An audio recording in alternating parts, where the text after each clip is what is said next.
our 7th annual 3-minute thesis competition. Are you excited? This is one of our premier events. I'm Scott Adler, the Dean of the Graduate School. Great to have you here today. This is really probably my favorite event that we do in the graduate school each year, so I'm so excited about it.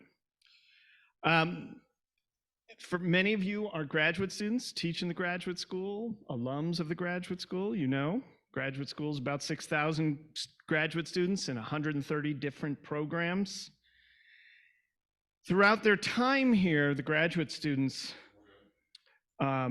do all different kinds of research and creative work, acquiring world-class expertise as they train to become the next generation of teachers, scholars, artists, and researchers. Now, they do this in part thanks to the generous support of our donors who fund the fellowships and grants awarded by the graduate school each year. You hopefully noticed the slideshow on the screen behind me. It's not quite sliding, but it was before, highlighting some of the recipients of some of these different fellowships. So I want to take a moment to recognize the outstanding achievements of our grantees. Thank you very much.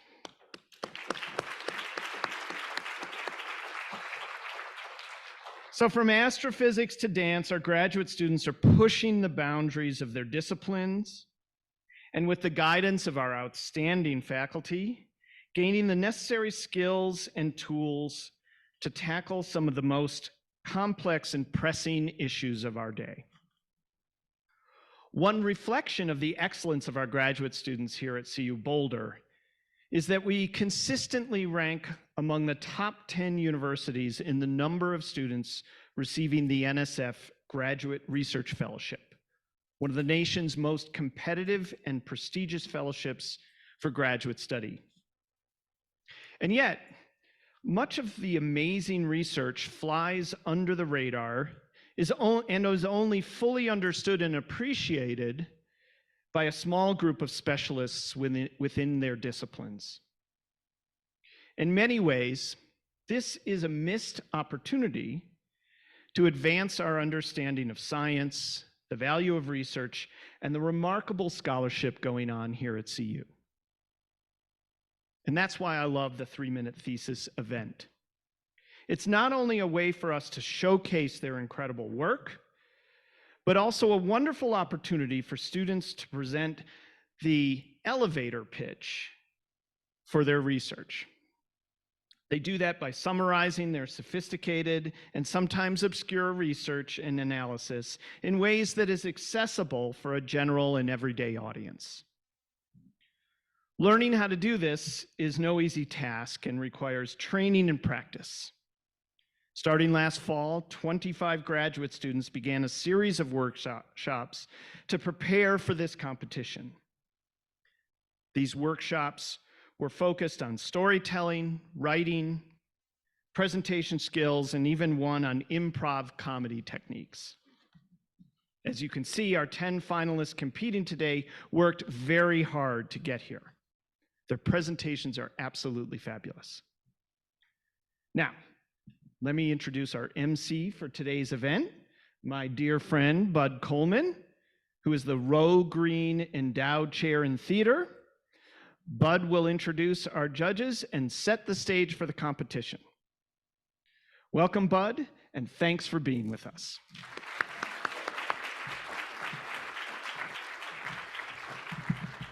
Thank you, Scott, and welcome everyone to the University of Colorado 3-minute thesis academic competition. Thank you for your support of graduate studies here at CU. The 3-minute thesis academic competition, 3MT, actually started at the University of Queensland in 2008. 3MT cultivates students' presentation and research communication skills and challenges them to describe their research to a general audience in 3 minutes. To give you an idea of the challenge of this prospect, the average dissertation is about 80,000 words, which would take 12 hours to say out loud. So these students have taken 12 hours of material and distilled it down into 3 minutes. The 3MT competition is now very popular worldwide. It's in over 900 universities in 85 countries around the world. This is the 7th year of the competition here at CU Boulder. The first prize, the first place winner will receive $1,500 in research money and the opportunity to represent CU Boulder in the Western Association of Graduate Studies competition, which will be held in March of this year. Our runner-up will receive $750 in prize money, and the winner of our People's Choice Award will receive $500. The rules are very simple. A single static PowerPoint slide is permitted. No slide transitions, animations, or movement. The slide is to remain steady from the beginning to the end of the oration. No additional electronic media, no sound or video files are permitted. No additional props, sound, musical instruments, or laboratory equipment is permitted. Presentations are limited to 3 minutes. If anyone goes over, they will be disqualified. Presentations are to be in the spoken word. No poems, songs, or rap is allowed. So we need to thank our 10 finalists who are here today. Let's give a round of applause because they are all winners.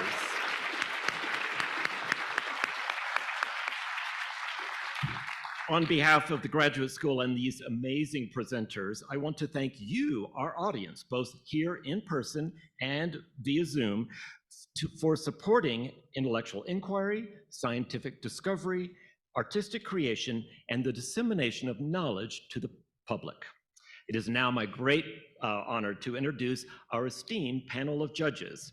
First up, we have Nobel laureate Eric Cornell, fellow in the Geophysics Frontier Center and adjunct professor of physics. Thank you, Carl. Next up, we have Lori M. Hunter, director of the Institute for Behavioral Studies and professor of sociology. Thank you, Lori. Next up, Glenn Kreutz, dean of the College of Arts and Sciences, I should know this, and a professor of political science. Thank you, Glenn. Next up, Charles Musgrave, Associate Dean for Graduate Education in the College of Engineering and Applied Science and a professor of Chemical and Biological Engineering. Thank you, Charles. The judges will focus on 4 main areas in their evaluation of each candidate: comprehension, content, engagement, and communication. While we have our esteemed panel of judges, you, our in-person and virtual audience, can all vote for the People's Choice Awards today. So take notes during the 10 presentations, and at the end, there will be a QR code on the screen and one in the chat of the webinar to show you how you can place your vote. That QR code will be up for 10 minutes, so you can place your vote. The focus of 3MT is storytelling in its purest form. One human being using the spoken word to introduce an audience to new ideas, new ways of seeing the world. We are so glad that you are here at this event to gather around the fire to hear what our community members want to share with us today. The presentation order has been randomly assigned today. So first up, I'd like to invite Leanne Kessler, PhD candidate in integrative physiology. The title of her presentation is Aftershock: When COVID Becomes Long COVID.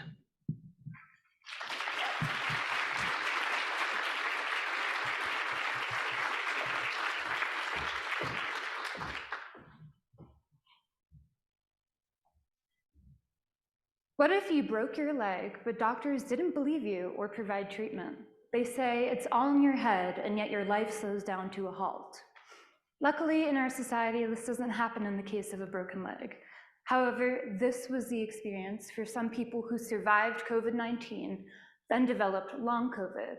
a disease which can cause a wide variety of problems, like in the gut, muscles, and brain. Long COVID is the second hidden pandemic that has now affected at least 1 in 14 people in the United States. The aspiring neuroscientist in me was motivated to take action when I heard long COVID affects the brain, causing symptoms such as fatigue, brain fog, depression, and anxiety. I did some research and discovered that in cases of long COVID, a piece of the virus known as the spike protein was lasting longer in the body than the live virus. So how does this protein work? Let's say your mom is coming to visit, but she's allergic to your pet cat, so you got a pet sitter. Even though your cat isn't home, your mom is still sneezing. Why? It's because your cat sheds a lot of hair and it's still triggering her allergies. That's how the spike protein seems to be working. In particular, the top piece, S1, breaks off and can spread through the body. So the virus sheds S1 protein, and the more it sheds, the more damage it does. Based on this discovery, my project will examine what happens when S1 protein alone is given to mice via their nose, since infection can start there. 24 hours after giving mice S1 protein, I scanned for active inflammatory genes in their brain tissue. I found 2 genes were increased in samples from the hippocampus, a region deep in the brain involved in memory. When one gene is activated, it can alert the immune system that a foreign pathogen is in the body. The other gene can cause cells to release a type of inflammatory protein known as a cytokine, which in excess could cause a cytokine storm. A cytokine storm is an extreme inflammatory response which can result in organ failure or death. I found it particularly interesting that S1 protein was able to cause inflammation without the live virus being present, since it means it can act on its own when it's shed during infection. Going forward, future treatments could include clearing S1 protein from the body in order to protect against COVID and long COVID. For a long time, it was thought the brain was separate from the rest of the body, but now we know that is not the case. People living with long COVID are experiencing a very real example of how inflammation in the brain can cause a burdensome disease. But this can't be their new normal. Hopefully, our collective research on long COVID will help lift the fog. Thank you.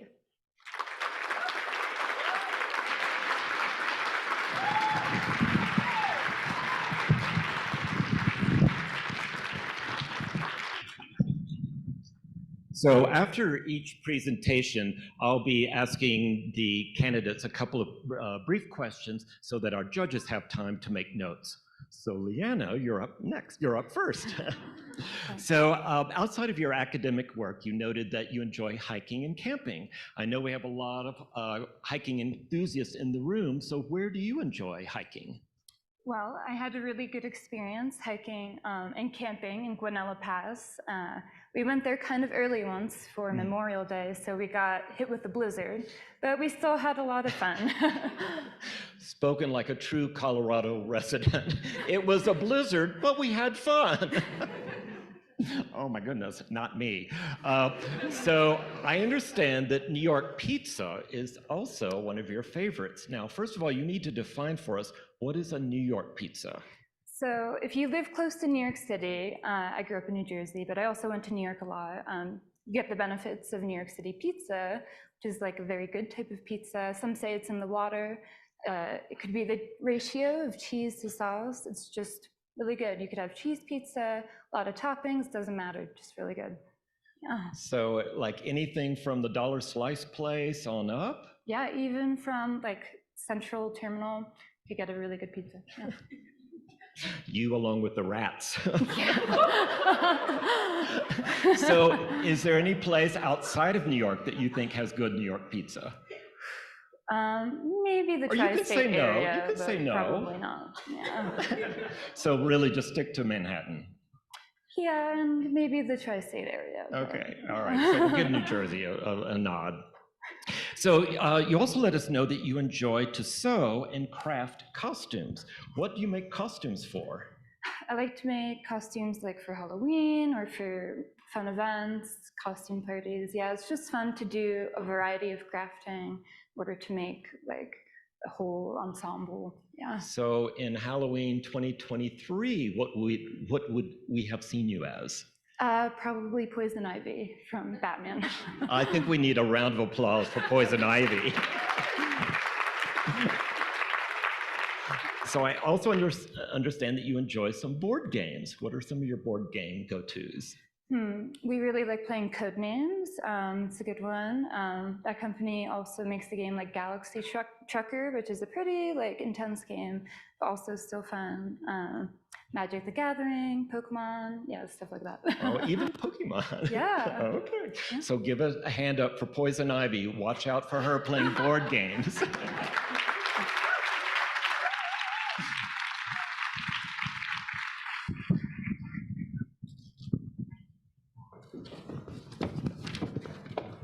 Next up, we have Ruhan Young, PhD candidate in creative technology and design. The title of their presentation is Kubo, paper modular robot you can build at home.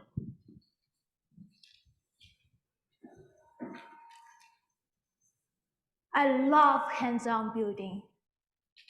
I built my first robot 11 years ago in high school. From designing to building, I learned all the different science and engineering concepts. It was a very important experience for me growing up, and I wish more people, especially teenagers, could be engaged in such activity. However, robot building kits are always expensive. Lego is our most common choice, and it costs us more than $400 for most basic robotics kit. The struggle is real. Robot building is valuable for STEM education, but it's not accessible to all.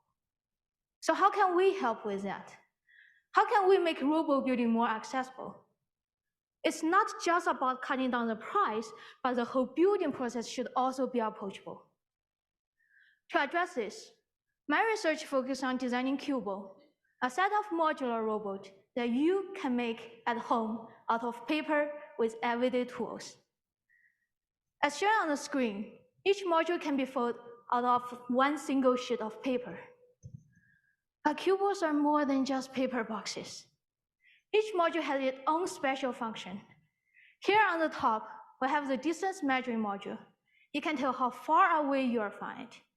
And on the bottom, we have this little screen module that can display different patterns. Those modules transfer power and data to each other. So if we put them together, we got a little cute robot that will show you a heart when you are approaching. Circuit boards are the key to those functions. See the shining parts in the photo? That's the circuits of Kubo, and trust me, that's something you can build at home. By cutting from copper tape, I made the conductive stickers that can connect to different components. So no matter how crazy hard the circuits looks like, all you need is just a sticker to make it. And with a new soldering technique I proposed, now you just need to add some solder paste on the paper. They're like school glue. And then you throw everything into the oven, bake it like a bread. In our last workshop, high school students come to the lab and build Kubo within 2.5 minutes. That's even faster than me finishing this presentation. And the best part? That only cost you $5 with all the design open sourced. So you see, you can totally build robots at home. Robot building should and it could be more accessible. So we could share the joy of hands-on building to more people. And we could prepare teenagers today to stand on this stage tomorrow, to become designers, engineers, scientists, and people who can build their dreams. Thank you.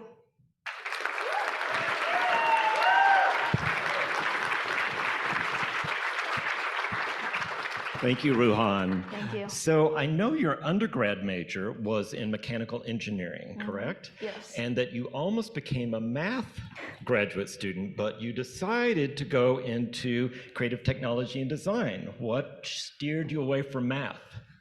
Well, let's say I was major in mechanical, but I also minor in applied math. Which basically means I'm kind of good at math, you know? So when I applied for grad school, I was like, oh, I just need to get a degree, and I'm also good at math, so let's do math. So I actually applied like 7 or 6 programs in math until I noticed everyone around me, the professor who wrote me the recommendation letter, the professor who was teaching me that semester, all my co-workers in our startup company, they said, oh, you have to try Atlas. So I was like, okay, so what's the magic about Atlas, right? So I gave it a try, and that's how I ended up here. A good place to be? It is a good place to be. Good. So I understand that outside of your academic work, you like to snowboard. Oh, yeah. And I understand that you had an extra special day at snowboarding yesterday. Can you tell us what happened? Oh, yeah, I got concussion. Seriously, snowboarding, that's a great exercise. I'm trying to, get some nervous out of me. And I end up with concussion, so barely feel anything right now. Yeah, that's another way to feel good. So basically, Ruhan will remember nothing of today.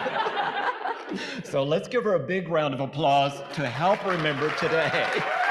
Thank you. No, you're not done yet. You're not done yet. Yeah, you're not done yet. Okay. You won't remember this part either. So I understand that Szechuan hot pot is one of your favorite dishes. Yes. Now, for anyone in the audience who's not familiar with that dish, would you please describe it? So we got all kinds of hot pot around the world, right? But the one that from my hometown, Sichuan, is the most spicy one. It's spicy as hell. And trust me, if you come to Sichuan one day and try the hot pot, no matter where, no matter which hot pot place that is, it's the best you will got around the world. Trust me, Sichuan hot pot is the best. Okay. So if someone does get it too spicy for them, what's the best way to calm their mouth down? Well, we also got this special drink. It's kind of like soy milk, but a special, Sichuan version of it. Try it. If you come to Sichuan, you will know exactly what you're talking about. We always got that drink with hot pot. It's the best. So you heard it here first. Thank you, Ruhan. Thank you.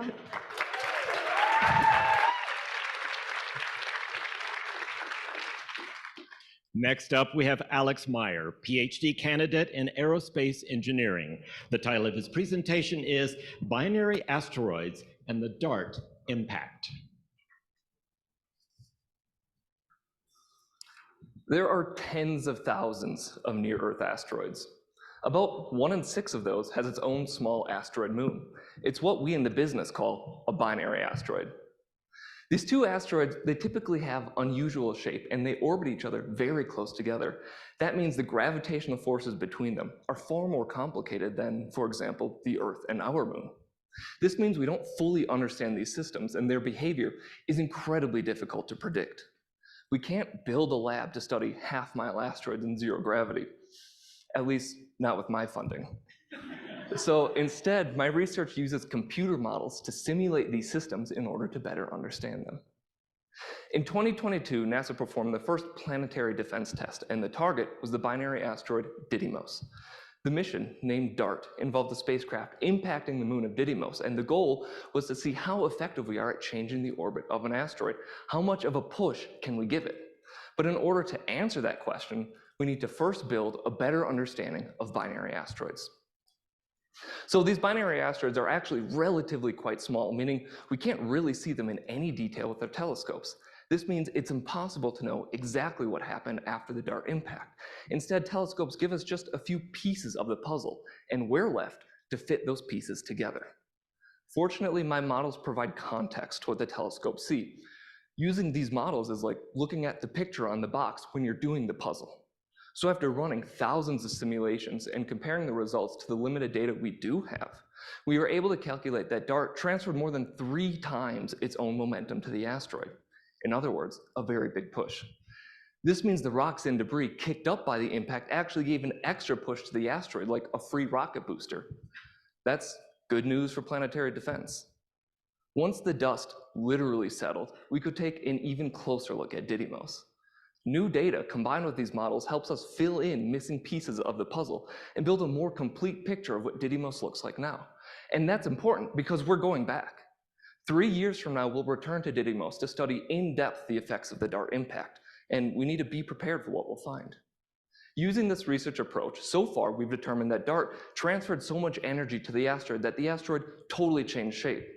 It used to look like a hamburger, but it's more like a football now, and is probably wobbling like a top that's about to fall over. The DART impact is just one lens into my research in binary asteroids, and while knowing how prepared we are for the worst case scenario of asteroid deflection is nice, we now also have a more comprehensive understanding of one of the more common but poorly studied types of solar system objects. Thank you.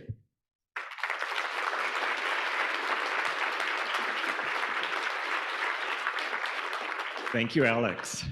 So Alex let us know that he enjoys, outside of his academic work, building things with Legos, and that he has, right?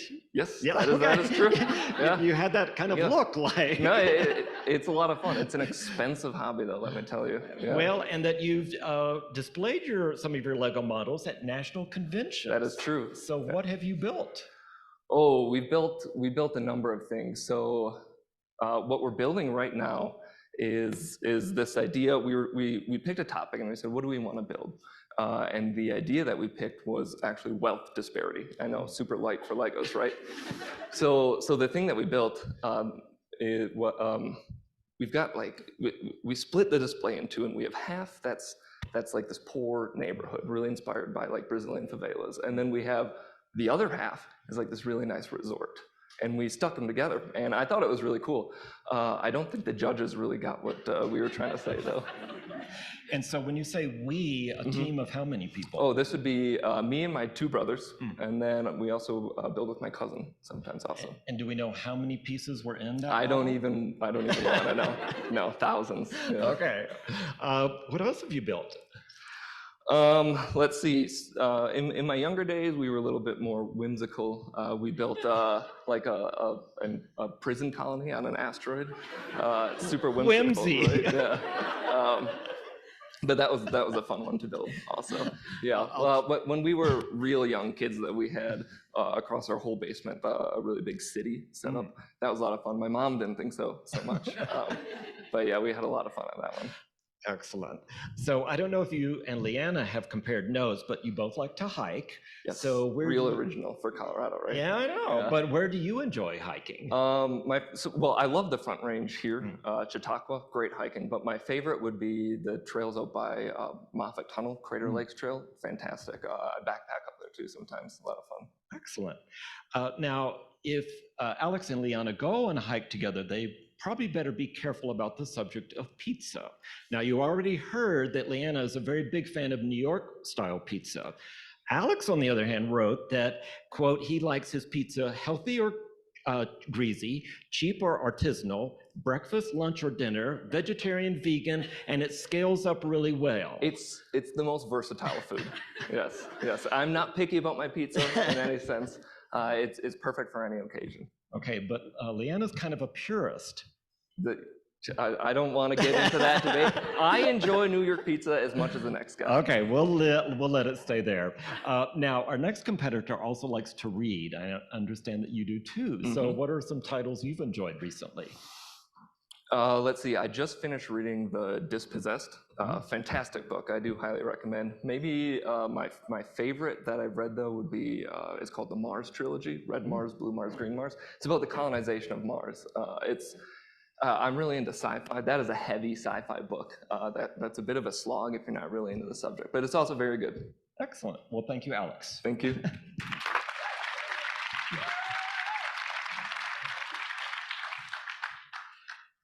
Next up, we have Saima Cosme, PhD candidate in advertising, public relations, and media design. The title of their presentation today is Psychological Distance in Ads and Moral Disagreement. Let me start by telling you a story. Not far from here, there were 7 villages that relied on one source of water. But over time, that source started declining. A wise village man said that it was because too much of that water was being used to fatten up animals to eat. So he designed a pamphlet and distributed it in the village. People looked at the message, agreed with it, but refused to change their habits. Eventually, the pamphlets ended in the landfill, but the water kept declining. Now, what if I told you this is not a fictional scenario, but is actually happening to the Colorado River and the 7 states that depend on it? High reliance on animal-based diet is one of the biggest contributors to GHG gas emissions. And a lot of Americans know this and want to do something about it, yet very few follow through with sustainable choices. So why do humans engage in activities that are damaging to the environment? This is where my research comes in. Through a series of online experiments, I want to understand what type of messaging creates what type of impact. Would emphasizing proximity and need for action make any difference? So what happens when we see an ad pretty much like this one? We look at it, we scroll, maybe pull up excuses from an arsenal that animal-based diet are a great source of protein, are good for the economy, and there is absolutely no replacement for the cheeseburger. But when these justifications come in, all persuasion fails. And environmental messages pretty much like this one would end up in a landfill. So I am hoping with my research, I can address some of this cognitive mechanism by designing experiments. I want to see whether a certain type of text make a difference, whether creating a sense of proximity would make a difference, or maybe creating an urgency for environmental action. The answers of these questions I still do not know. I'm researching. But I hope that these will guide environmental research in designing messages that have an impact. So the next time I see a message just like this one, I look at it, think about it, and maybe act. And when more people like me act, we can save this planet and this village. Thank you.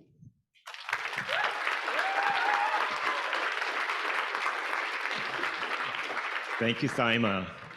I understand after your degrees in business administration and an MBA in marketing that you were a social media manager for a digital advertising agency. Yes, sir. It sounds like that work directly related to then your dissertation topic. So after working as a social media manager, do you still use any social media platforms? You just saw one. My stimuli are designed around it, and obviously most of the advertising is happening in this space, so I still definitely use that. Were you surprised by what you saw in that position? Yes, I was. There's the reason I wanted to do research was because I wanted to understand that how difficult it is to persuade people to change habits. So it brought me here. Excellent. Like Alex, you enjoy reading. What titles have you enjoyed lately? I read this book, Human Stain by Philip Roth. That was a very interesting book. And then I had to work on my dissertation. I know. The plight of a graduate student is true. Now, I understand you have 3 children at home. So did you practice your 3MT presentation for them? No. Why not? I made a video. I looked at it myself. I don't think, they would. I'll show them the video once it's out there. And that was it. That was it. Thank you. And so I understand that you also enjoy some podcasts. What are you listening to now? Recently I'm listening to Philosophize This, which is, they kind of have a philosophical approach to a lot of what's happening in AI, in feminism, and so environmental justice, a lot of that. So it's very interesting. Excellent. Well, thank you so much, Saima. Thank you for having me. Bye.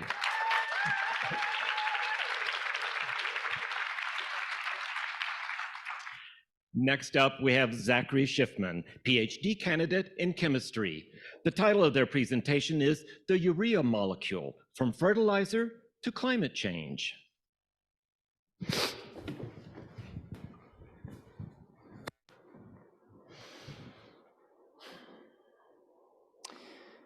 Is your urine contributing to global warming?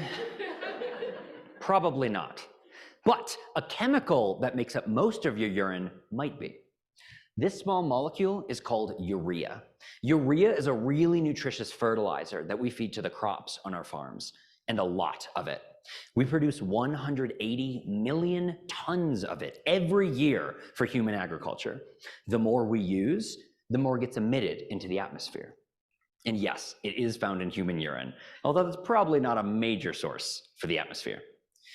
Recent studies just in the past year or two show us that urea is a really major player in the nitrogen cycle, an important process that describes how ecosystems get their nutrients to support life. It turns out urea is a lot more important than we previously thought, but scientists don't know everything about how urea moves around the globe. So far, we know that urea leaves the atmosphere through two major ways. One, by getting sucked into raindrops and falling to the ground, or two, by sticking onto dust particles and getting carried off by the wind. However, the amounts of urea that we detect in the atmosphere varies wildly and unpredictably over time and across regions. This means that what we know about how urea moves around the globe is incomplete. There's something missing from our picture. And that is where my work comes in. I have found, through chemical simulations in my lab work, a new potential pathway for urea that might help explain where it's going. It turns out urea can react with other chemicals in the atmosphere, some of which come naturally from trees, others from human pollution, to form dark particles that we call brown carbon. When a particle is darkly colored, it means that it absorbs more light. And think about the last time that you wore a black shirt on a sunny day. Did you get a little warmer than you expected? More than if you were wearing a white shirt? Aerosol particles feel the same way.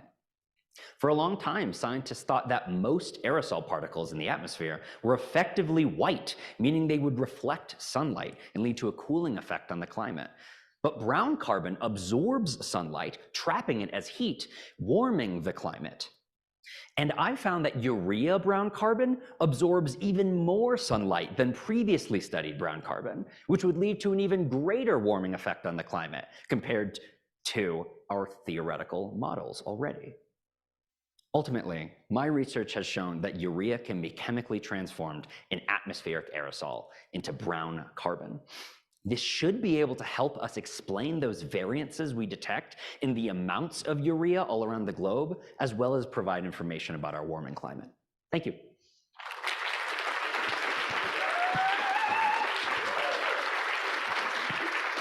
Thank you, Zach. So Zach, like Alex and Leanna, you enjoy hiking. So what are some of your favorite trails? Oh, it's going to be so basic, but usually the ones in Boulder, I think, are just so gorgeous and so convenient. That's where I find myself usually. I've gone on the NCAR trails, the Chautauqua trails, more times than I can count. It's just nice to be able to get outside and look up and say, wow, I'm out here. This is cool. Yeah, we're really, really lucky to live here.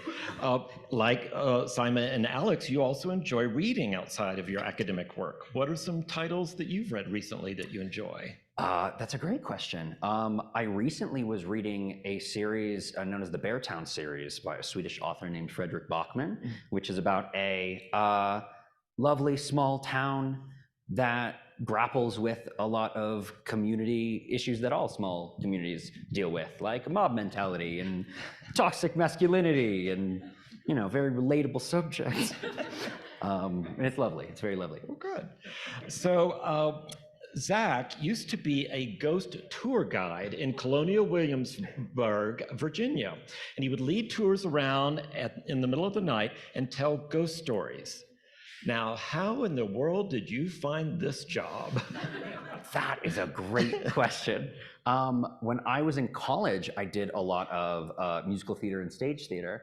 And when you know the people who they try to recruit to give middle of the night ghost story tours was college students who do theater.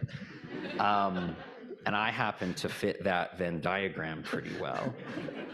So I got recruited and I showed that I have a passion for storytelling, and we were on our way. So do you have a short ghost story you can share with us? Even though it's not the middle of the night. It's not the middle of the night, and it has been several years since I've given a ghost story. Oh, that's right on the spot. Also, I don't want to get sued by my former employers.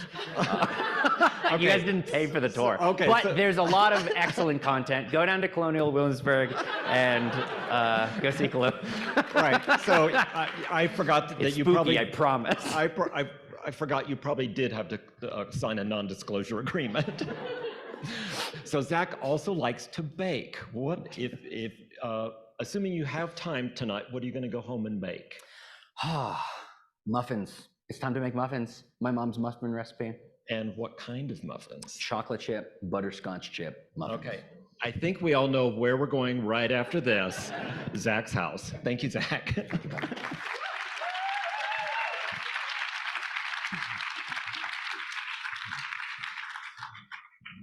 Next up, we have Georgia Butcher, PhD candidate in anthropology. The title of her presentation is Drone Pilots and Remote War, an Anthropological Investigation.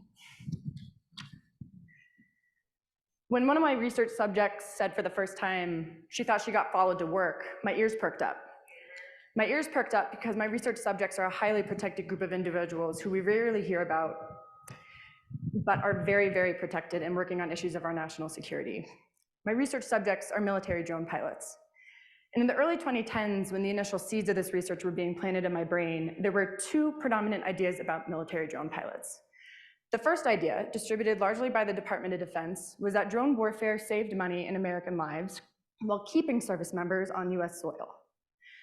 The second idea, distributed largely in the media, was the image of the PTSD-ridden drone pilot who was using drugs and alcohol to cope with their job. As an anthropologist, I figured that while there may be some truth in both of these stories, the lived reality for many was likely somewhere more in the middle. And for the past 5 years, I've conducted hundreds of hours of interviews and participant observation on bases around the US to answer the question, what happens when service members participate in war remotely? Recently, most of us became very aware of what it feels like to work remotely. And while remote war isn't conducted from the living room of a service member, it is only a car ride away, which significantly decreases the amount of time they have to transition from home to war and back again. One of the most interesting findings that has come out of this research project is that drone personnel are doing things and developing habits that until this point, scholars had actually attributed to deployment itself. This includes things like having a difficult time falling and staying asleep, having a hard time connecting with friends and family, and a hyper-awareness or paranoia about their surroundings. Throughout interviews, I was constantly reminded that personnel are being trained to view the world through a post-9/11 lens. And in this lens, anyone, including someone who looks like a civilian, could be a potential threat. So the service members are looking for these threats abroad while they're sitting in the US on these constantly rotating shifts. And then at the end of that shift, they have to go home and transition into mom or dad. The constantly rotating shifts make it really difficult to maintain a healthy sleep schedule, and the rapid transition from home to war and back again makes it really difficult to maintain healthy and open relationships. Meanwhile, their training has ground into them this idea that anyone could be a potential threat, even though they're not in the theater of war, which generates this hyper-awareness that is then layered on top of things like lack of sleep. In some personnel, in some cases, this has actually turned into PTSD and substance abuse. So, while neither the DoD nor the media were entirely wrong, they were both still missing a big part of the story. And that matters because when we think about drone personnel, if we think of them either as non-deploying personnel who are home safe, or as PTSD-ridden alcoholics, we're going to miss all those lived experiences in between. So by taking a more nuanced approach to studying drone warfare and contemporary service in the military, we can better anticipate the needs and care of future service members before their diagnoses hit these extremes. Thank you.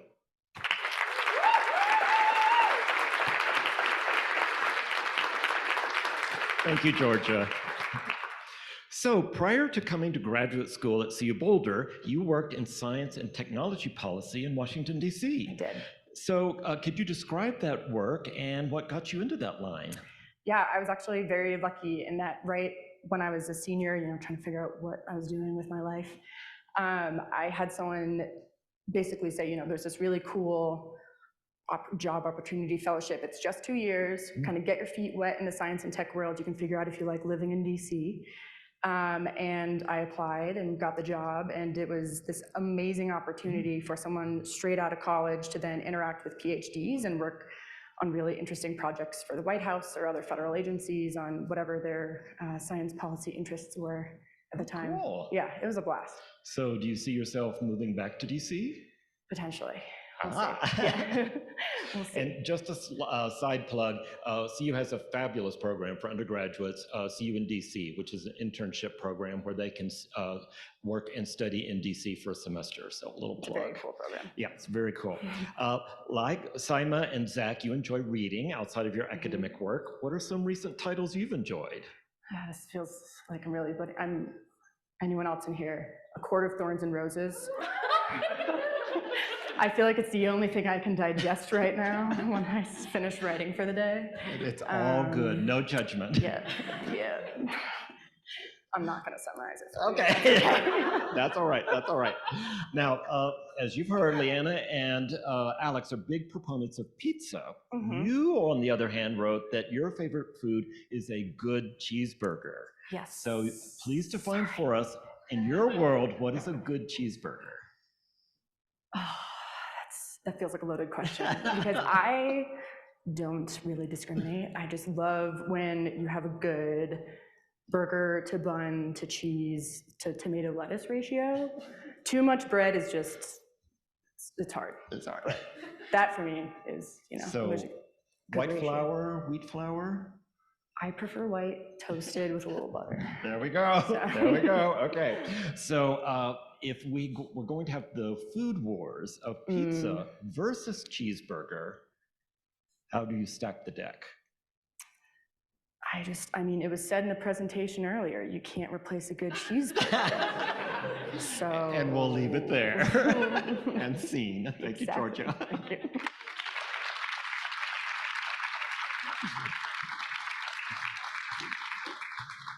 Next up, we have Leopold Bieichen, the title of a PhD candidate in mechanical engineering. The title of his presentation is Flight by Feel.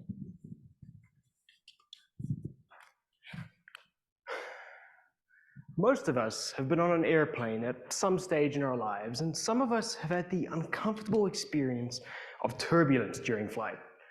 If you had a window seat, you may have seen the wings noticeably bending while the plane was bouncing around. Although very alarming, this is expected behavior, and the aircraft's been designed to flex according to the forces generated by airflow over the wings. I'm a control engineer, and on aircraft, we're responsible for implementing the sensors and algorithms that help the plane maintain stable flight. We typically don't like it when things flex and often make the assumption that the entire plane is one rigid structure. And we're usually quite rigid about that rigid assumption. No bending, no vibration, no scaring passengers. But in my research, we tried to be a little more flexible about control design. I performed experiments on a remote control aircraft where I measured the way the wings flex during flight to understand what information can be extracted from the bending patterns of the wings.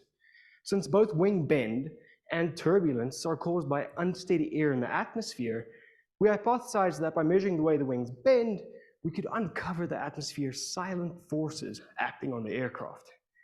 Although simple, this idea is very different to traditional flight control algorithms that typically have a time delay in detection of unsteady aircraft behavior before taking corrective action.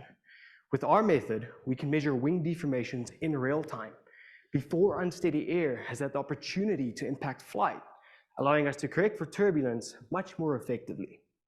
We sometimes think of this as a fly-by-feel approach, where the aircraft can feel the wind. Now, I can't take all the credit for this concept, because this is exactly the way that small insects fly. They're able to instantaneously infer information about the wind by feeling the way that their wings flex during flight. In our experiments, we have shown that wing bending data contains critical information for stable flight, including some parameters that we just can't measure with conventional systems. The next step is to use this information to inform control algorithms that improve flight performance. Ultimately, this unorthodox approach could be applied to any form of aircraft, from the remote control plane I'm testing on, all the way to high-performance fighter jets. And this technology will not only make flying smoother, but also safer. So maybe next time you see the wings of your airplane bending, maybe you should thank them for keeping you safe instead of worrying about them snapping off. Thank you.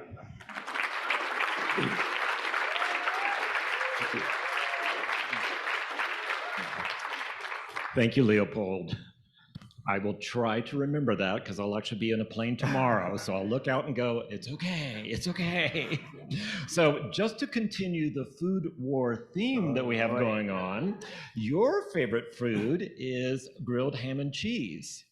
So what kind of bread, what kind of ham, what kind of cheese? So I'll start off this question by saying that this is probably a meal that I've had 50% of the meals in my life. So this got me through undergrad. I'm not too picky. It's more about the ratio, similar to what Georgia said with the burger earlier. I think a good sourdough, nicely buttered, so it browns nicely, that's perfect. And then in terms of cheese, normally just a good, maybe a sharp cheddar, maybe a medium cheddar, something like that. All right, so pizza versus cheeseburger versus grilled ham and cheese. That's a tough one because I do love pizza, but I think I'm gonna go with ham and cheese. It's just, you know, a frequency thing, you know. Well, if it got you 50% of the way through undergrad, I think so. Yeah, let's stick with the winner. So outside of your academic work, you enjoy woodworking. How did you discover that hobby, and what do you carve? I don't carve things. I make furniture and things like that from scratch. I'm a mechanical engineer, but I haven't built too many things, which is quite embarrassing. So that's very similar with my wife. So that's a hobby we've picked up in the last few years. Our first big project was we built a really nice corner bookshelf for our living room. So it fits perfectly in the corner right next to the window. It loops over the TV. It just sits there really nicely. It's got LED inlays, so it lights up, and it lights up everything on the bookshelf. So that was our first big project, and probably the one I'm most proud of. Well, you should not feel ashamed anymore about being a mechanical engineer. You do build things now. So Leopold has a story that I can't wait to hear. A dog chased me out of France once. Great question. I knew you'd ask this. So I was on vacation a few years ago, spring break, with my girlfriend, wife right now, and her dad. And we were in Spain, Madrid, went to Barcelona, went up the coast all the way to France just about. There's a small town called Port Beau. And we thought, okay, we'll go on a hike. We're hiking people, we're from Colorado. And we thought, let's see if we can hike into France while we're here. And we hiked for about 3 hours, got very lost, and then eventually found our way. And this road was meandering, not a very tough hike. And there's a herd of goats, and that seems fine. And suddenly this guard dog appears and is barking and is chasing us. It gets about 20 feet away. We're in the middle of nowhere, Spain. It gets 20 feet away, it's growling, its teeth are showing, it's angry at us, it wants us away. So we just slowly backed up, trying to pick up sharp rocks or anything that might help us. And at some point it was following, it stopped, and we just kept going very slowly. And that was the end of our hiking for the day. We found a bar and had a few beers. And so you backed up out of France. Yep. I'm so glad you got out alive. Thank you, Leopold. Thank you.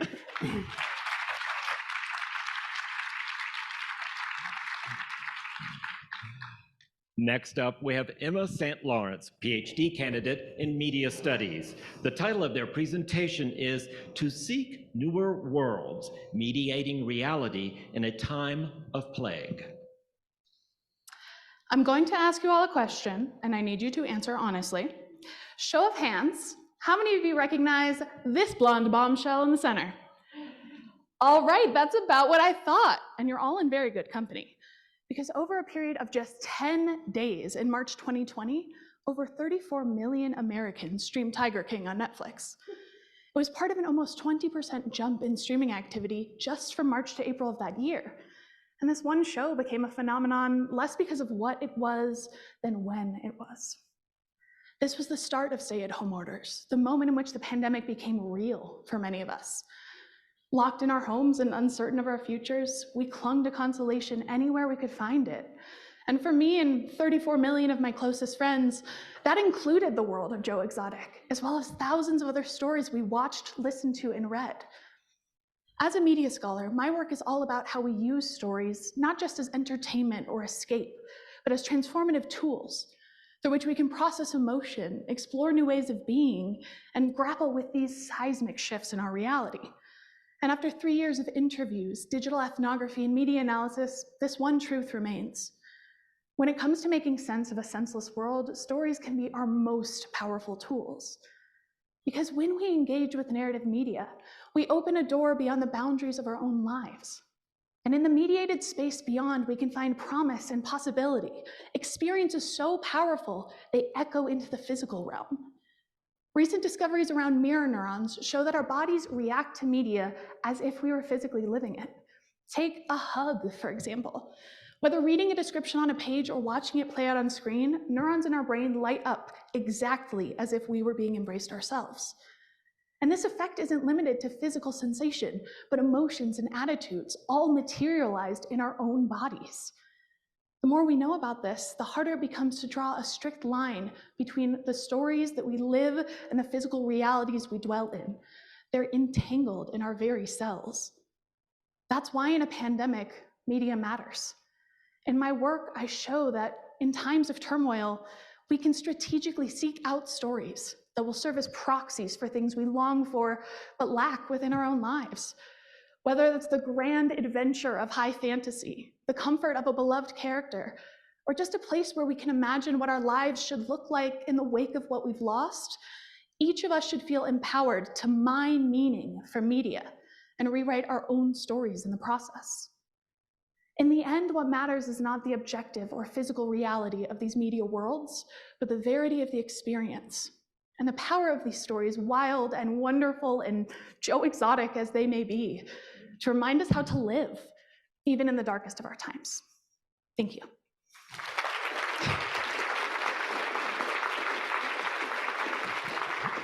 Thank you, Emma. How's it going, bud? It's going good. So outside of your academic work, you said that you're starting to get back into dancing and fencing. Yes. So what kind of dancing, what kind of fencing? Modern dance, mostly. I love an opportunity to just go a little bit crazy in my bedroom, so that works. And historical fencing, actually. So German longsword, Italian rapier and saber, pole arms, if you will. Yeah. All the standard stuff. So I don't know if you're aware, but back in the 16th, 17th century, fencing and dancing masters were the same person. Interesting. Because they were related skills. There we go. So you might think about combining your modern dance interest with a little fencing action. There were the whirling dervishes. They would dance with swords. So, there you know. You go. There you go. If academia doesn't work out, I mean, there's sure. Always. Watch out for the swords. Now, we did not have a chance to talk to Saima about her favorite foods, but it is pomegranates, which happens to be your favorite food. So what is it about pomegranates that makes it your favorite food? A little bit, it's because no one else really likes them, because they're such a pain.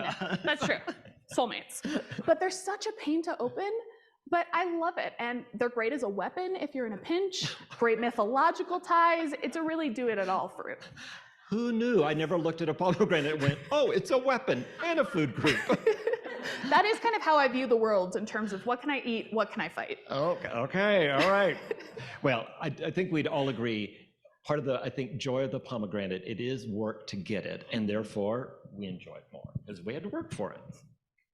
So Emma has another great opening line to a story. A monkey stole my ice cream once when I was a kid. This is true. Are you familiar with Gibraltar? Big cliff, lots of monkeys with no fear of man and murder in their eyes. And one saw me with my ice cream, screamed as it leaped off the cliff, ran up my legs, stole it, and I've been traumatized ever since. So not a fan of monkeys, apes, or primates in general. I think we're gonna stick to the pomegranates. So I understand that you are also getting back into knitting.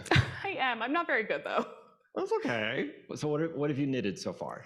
I'm trying to figure out how to make chainmail with knitting needles. So if anybody out there has any helpful tips, Emma's right here. I figure there's got to be a way. Get some like nice flexi wire, make it happen. Yeah, there's got to be a way.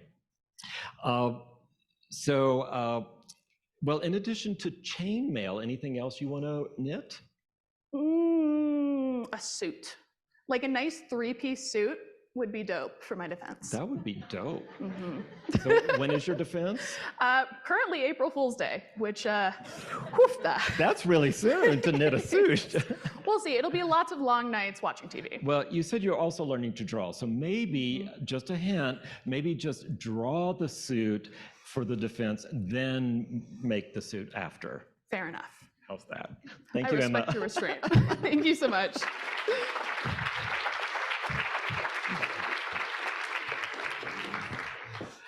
Next up, we have Spencer Ziegler, PhD candidate in geological sciences. The title of their presentation is The Missing Pages of Earth History. 500 million years ago, northern Canada was under an ocean. Today, it is a frozen, barren landscape. We don't really know what's happened in the intervening 500 million years. That's almost 10% of Earth's history. And you might be wondering, how can we know so little about such a vast span of time? Well, in geology, sedimentary rock layers are the record keepers of events. If those layers are still on the surface, then we can read them, like the pages in a book, to work out what sort of events have occurred here in the past. Unfortunately, the Book of Northern Canada is missing a lot of pages. The layers recording the events of the past 500 million years got eroded, removed by wind, water, and ice, leaving behind no record of what events occurred there. It's my intention to fill those missing pages, but those missing rock layers present a pretty big problem for me. I need to know what rocks were there to work out what events occurred here in the past. So, how exactly do I read the Book of Northern Canada when the pages are missing? I use ancient volcanoes called kimberlites that a lot of people care about because they contain diamonds, but I care about them because hundreds of these kimberlites have erupted throughout geologic time, meaning that they've erupted through different thicknesses of rock layers at different times. And despite the fact that the sedimentary layers are long gone, the remnants of these kimberlites are still on the surface. So I take rock from many different kimberlites, and I pick out single crystals of a mineral called apatite. Apatite contains radioactive elements like uranium that transform into helium over time. Helium is a gas, and it wants to escape the apatite crystal. But whether or not it can escape depends on how much rock buried the kimberlite after it erupted. So, by measuring the amount of uranium and helium in an apatite crystal, I can tell when my kimberlites were buried deep beneath rock layers and when they were at the surface. The Book of Northern Canada was missing a lot of pages, but because of my research, those pages aren't missing anymore. So let me tell you the story. We begin over 500 million years ago with northern Canada under an ocean and buried by over 1.5 miles of sedimentary rock. Then the vast majority of that rock got eroded away. A few million years later, the surface got buried again, this time by about a 1/2 mile layer of rock. And finally, massive glaciers scraped away the remaining rock layers and left us with that barren landscape and all those missing pages. So what have I done? Through kimberlites and apatites, I filled in those missing pages of Earth history. Thanks.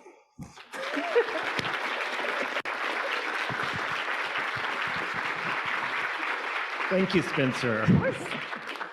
Thank you for that.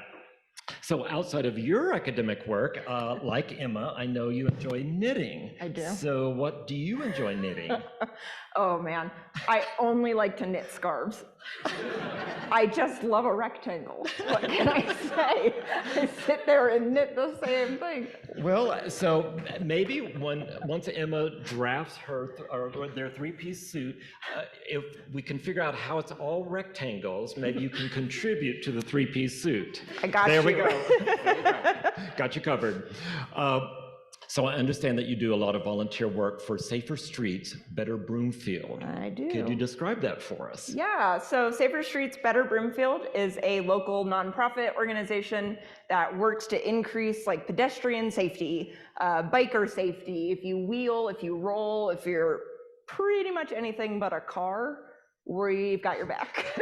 So one of the volunteer events that I'm doing actually on Friday is Winter Bike to Work Day for all you crazies out there who are gonna be biking to work like me. We'll be at the US 36 in Broomfield bus station, giving out coffee and burritos and encouraging people to get outside and enjoy the commute.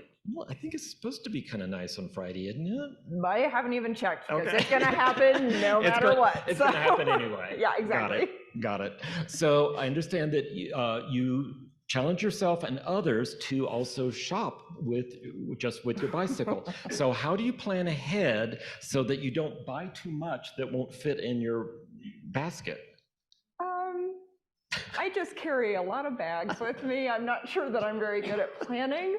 But when I bike to Costco, there truly is only so much I can buy. So that one's pretty easy. Yeah, now you do have to draw the line. It's like, I cannot put that on my bicycle. Well, never say can't. Oh. Maybe it's not super safe. Okay, all right. I'll let you go with that. Now, you noted that your favorite food is the sweet potato. So assuming that there might be a pile of sweet potatoes when you get home today, what might you do with them? I buy them at Costco, just for the record. So there's a pile. You know what? I don't know what I'll do with them tonight. It's always an adventure. I'm a big fan of my countertop air fryer. Just gets them all like crispy on the outside and soft on the inside. Oh, it's biting into heaven. All right, you heard it here first. So I understand that you like podcasts. Are there any titles that are happening for you today? You know, I've actually sort of blown through all the ones that I really wanted to listen to, but I can highly recommend listening to Bone Valley. It was really good. It's one of those like false imprisonment, wrongful conviction. I don't know why I'm really into those, but. So true stories or not? No, very true, and very sad. Sorry, bummer. Okay. And then jigsaw puzzles. Yeah. What kind of jigsaw puzzles do you like to attack? 1,000 piece or more. That's it. So do you look at the picture when you do the, oh, okay. I'm only human. My God. But you're also a graduate student. That's totally fair. No, So sometimes you're not human. That's true. But no, I look at the picture. Okay. On that note, thank you, Spencer. Of course. Thank you.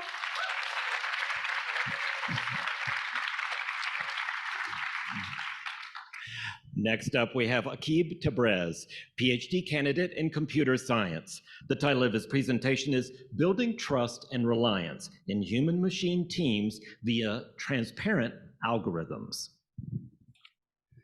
Imagine your self-driving car takes unexpected long detour. Your normal reaction can range from confusion to frustration depending upon how your day is going. Now, what if the car explains that there's an accident ahead and is trying to give you the best available path? Now, understanding its reasoning, you'd likely agree with it, or if you know the area well enough, you might override the suggestion with a better plan. So this essentially does a couple of things. First, it reveals how AI thinks. Second, it empowers us as users to take control of the situation and decide when and how much we want to be dependent on these technologies. You can extend this dynamic to any of an application where we will potentially deploy AI and robots such as search and rescue, warehouse logistic, or even social media where AI recommends which videos to watch.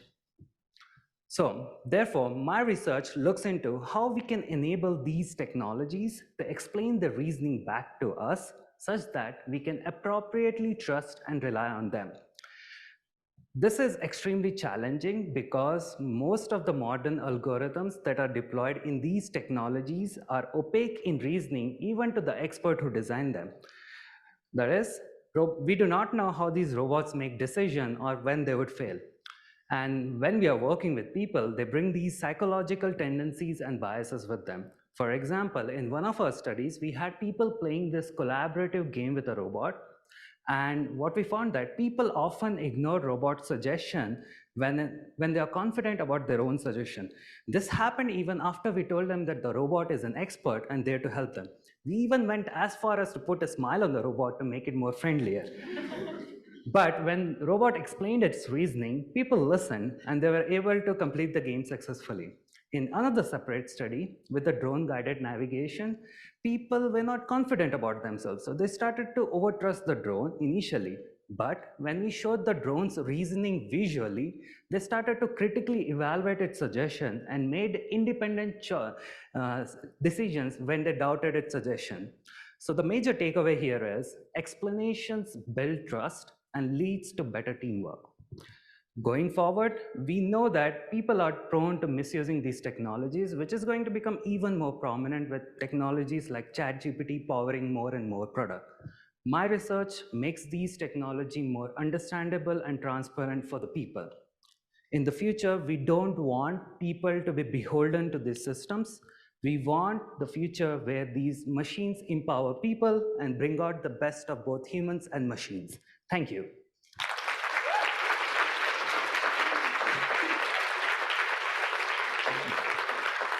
Thank you, Akib. So, like Emma, you enjoy dancing. Yes. And I understand primarily swing dancing and salsa. Yes, so I'm pretty good at swing dancing. I am learning salsa and bachata right now. I'm also in like CU's Rueda team, hopefully performing for iFest. Let's see.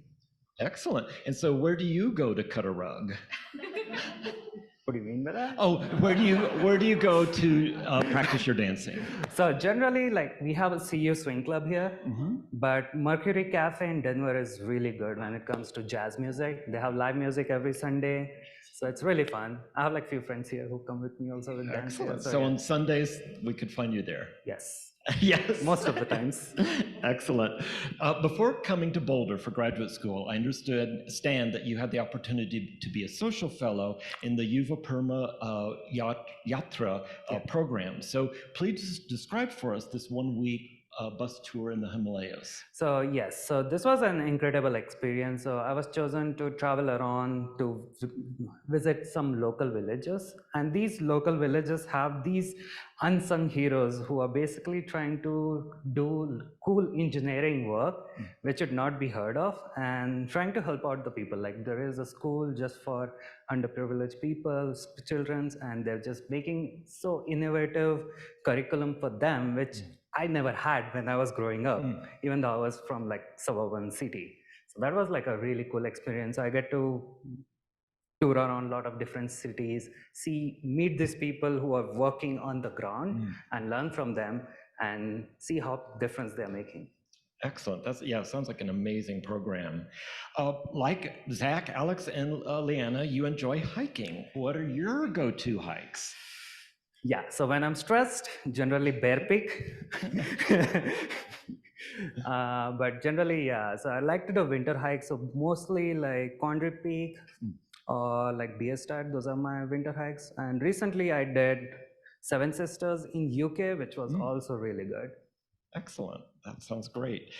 You wrote that your favorite food is halam. Yes. So please describe halam for folks in the room who may not know this dish. Yeah, that's going to be difficult. So it's something which is made during Ramadan by my mother. So it's like a very homely dish. It's like a stew which is mixed with meat and barley, wheat and everything, slowly cooked for like overnight.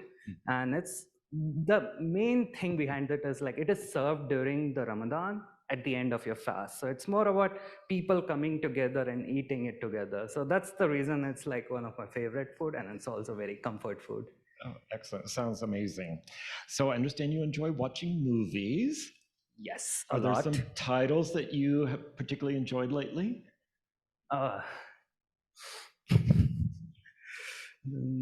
French Dispatch, although it's a little bit too bourgeoisie, but no judgment. Yeah. Other than that, oh yeah, I was introducing my roommate to a little bit of Chinese martial art movies, so I've shown him some Jackie Chan movies and Yip Man, yep. Anything else? Anything else? Oscars are coming up. I haven't keeping track of that. That's okay, you're a graduate student. You get a pass. Cool. Thank you so much. Thank you.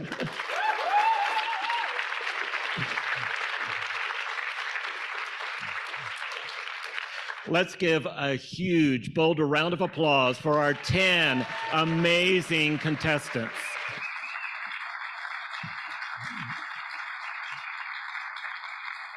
I don't envy anyone trying to make a decision. I thought they were all just amazing. While our judges do make their decision, please vote for the People's Choice Award. The QR code is here for those of you watching online. It should be on the chat feature.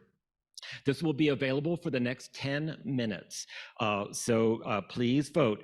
Now, this is not Louisiana. Please vote only once. It's okay, I'm from Texas. It's just a thing.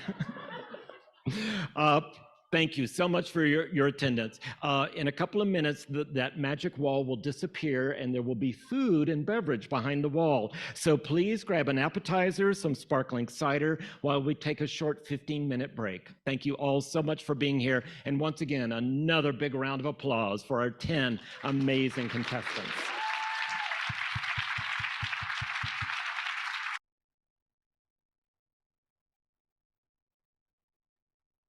Dear friends, we are back. There's plenty of food and beverage, so please help yourselves. But in a couple of moments, we will give the names of the winners. As you heard earlier from Dean Adler, the graduate school currently has 6,000 graduate students.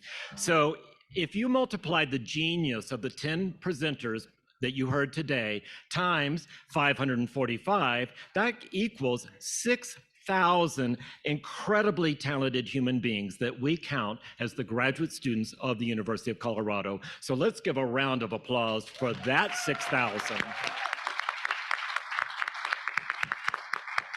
Remember, our winner today will receive $1,500 and the opportunity to represent CU Boulder in this year's regional competition. Our runner-up today will receive $750 and the People's Choice winner will receive $500. It is now my honor to welcome back Dean of the Graduate School, Scott Adler. And we will start with, drum roll please, everyone. The People's Choice Award winner is Kahib Tabriz.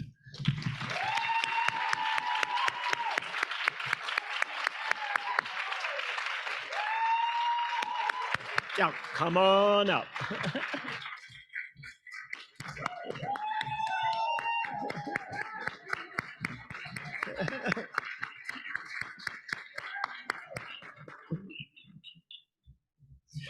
In addition to all you wonderful folks here, we had over 400 people this afternoon who watched online. So thank you all for supporting graduate studies at CU. Our second place winner today, drum roll please, Spencer Ziegler.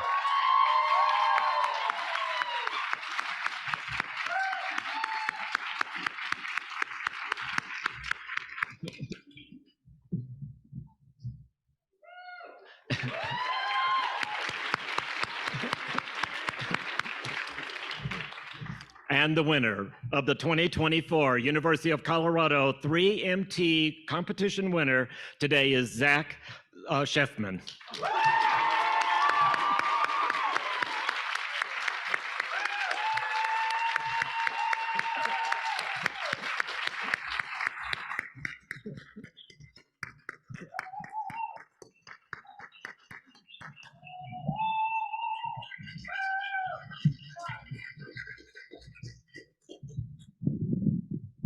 All right, well, what spectacular presentations. Congratulations to all of our winners. Everyone here did an exceptional job. Thank you to our amazing competitors. I want to thank our incredible judges for making the time and offering their expertise today. And of course, to the audience, to everyone here who came and saw these incredible presentations. Finally, I also want to thank one other person, Haley Herman. Where's Haley? Yeah. Oh, there she is. Haley has done an incredible job with this. From start to finish, she really, 3 Minute Thesis is Haley and all the work she puts into this. So just a great job, Haley. And of course, I want to thank the rest of the graduate school staff for helping Haley in doing such an amazing job today. So thank you all to everyone. Feel free to have more food, stay as long as you want, well, as long as the UMC staff will allow us. And I want to thank you for our 7th annual 3 Minute Thesis competition. Thanks, everyone.